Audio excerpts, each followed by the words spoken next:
going on YouTube? Jebediah motherfucking glass. AKA, I'm a fucking drunk, y'all. And today we're back with another drunken story.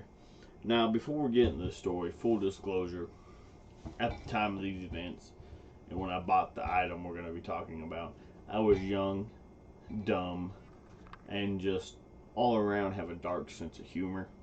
Now, with that being said, I do not condone racism, nor will I ever condone racism or anything that the Nazis did during World War II. Never will I condone that. I never have, never will. Alright? Now that that's out of the way, just so you know. Like I said, I was young and dumb. Now, this drunken story begins at the Kermit Day celebrations. And where it's just a bunch of vendors in the middle of a town, a concert going on and stuff. Now, at one of these vendors, he sold a bunch of different flags. Well, while there, I thought it would be hilarious to buy a Nazi flag. I also bought a Jew flag, and I also bought the Rising Sun flag. Now, the other two don't really pertain to this story, but just figured I'd throw that in there. I bought those as well. Big World War II buff, by the way, back then. Now, I took this Nazi flag that night, and I ended up having two of my best friends, which just happened to be, which just ironically I thought was funny, was two of my best friends, two of the blackest people in Kermit, holding up the Nazi flag with me posing in front of it. Yeah, I just thought that was a funny thing. I wish I had that pic to show you, but I actually don't have that pic anymore. It was on my one buddy's phone, and he never sent it to me, but he had it. Now, moving on later that night, well, by that time I had already been pretty drunk.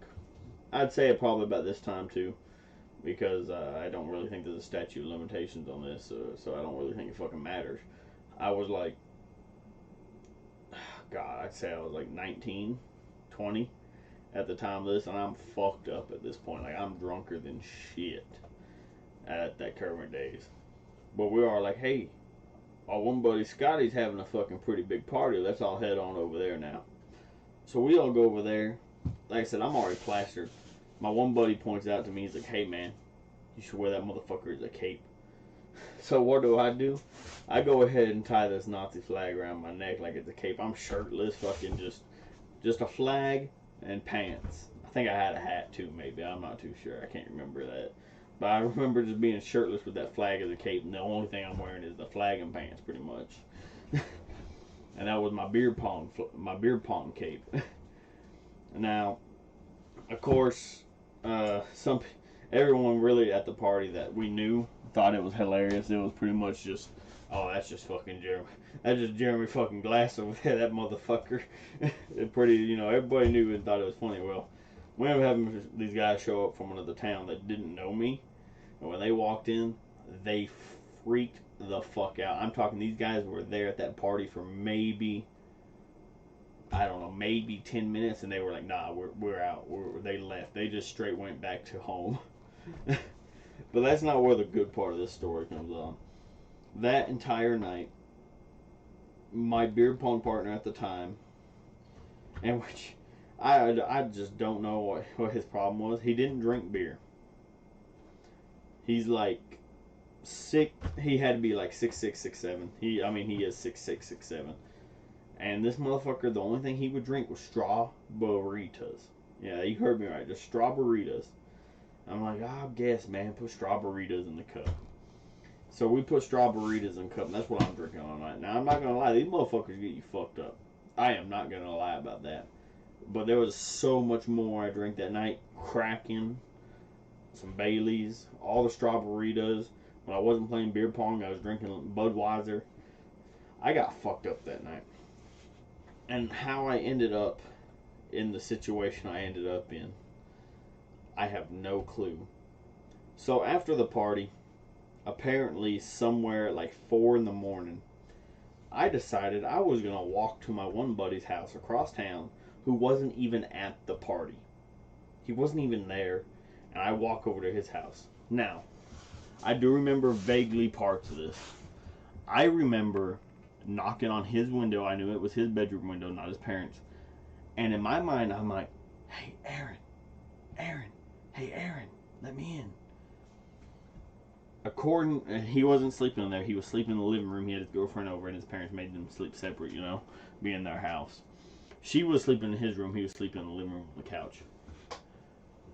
She heard me. And apparently to her, I was saying, hey, it's Jeremy Glass, Aaron, let me in. She heard it was me. She went and told Aaron. About that time, and according to her and Aaron, I wasn't whispering. It was more, Aaron, hey, Aaron, let me in, Aaron. It was loud as fuck. And the next thing I know, a security light comes on. And I see this big motherfucker standing there in his underwear with a pistol in his hand. And I'm thinking I'm about to get fucking shot. The next thing I know, out the other door come busting my buddy.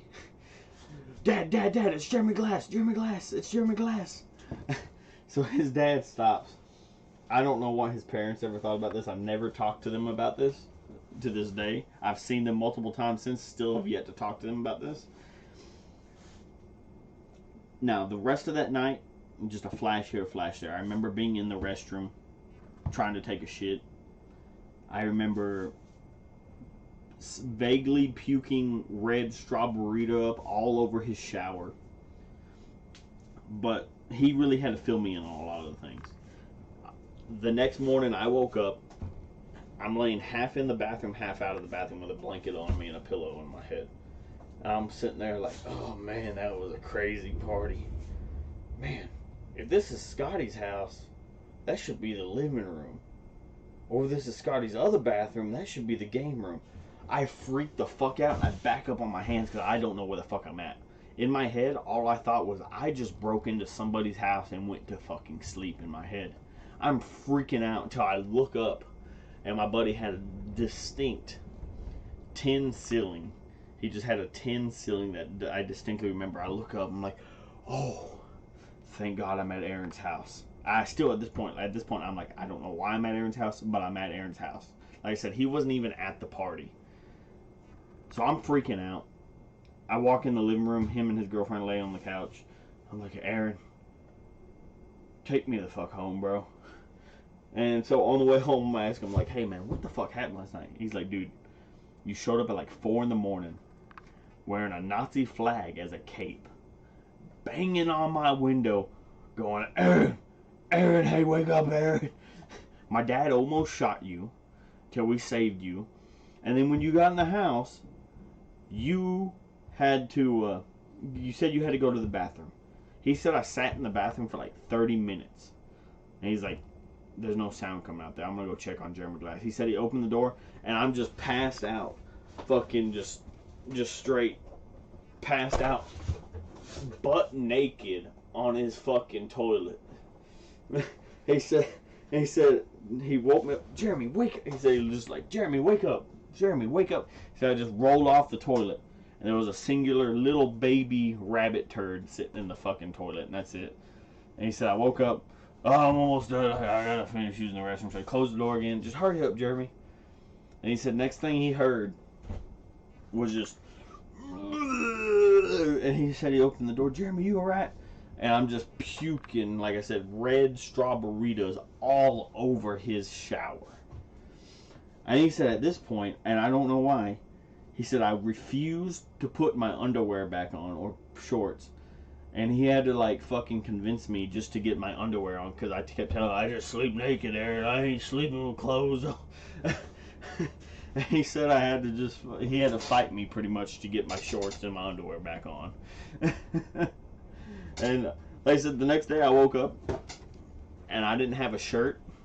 I had the Nazi flag, no shirt, no clue where the fuck my shirt went for the night.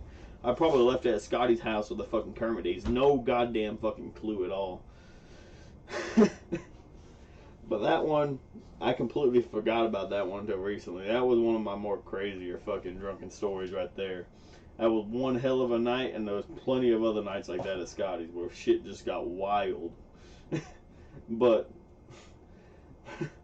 that one always stuck out to me. Like I said, I have no clue how I ended up at my buddy's house at 4 in the morning and he wasn't even at the party. And he said I told him somebody was chasing me. I told him like two of my other friends, oh, my buddy Nano, my buddy Pondo were chasing me. And they weren't even at the party. I distinctly remember they weren't there. And yet I told him they were hunting me down. That's why I needed into his house for safety. Oh, I don't know what the fuck was going on. It was a good time though. And that story's going to stick with me for the rest of my life right there. As always, stay motherfucking drunk, y'all.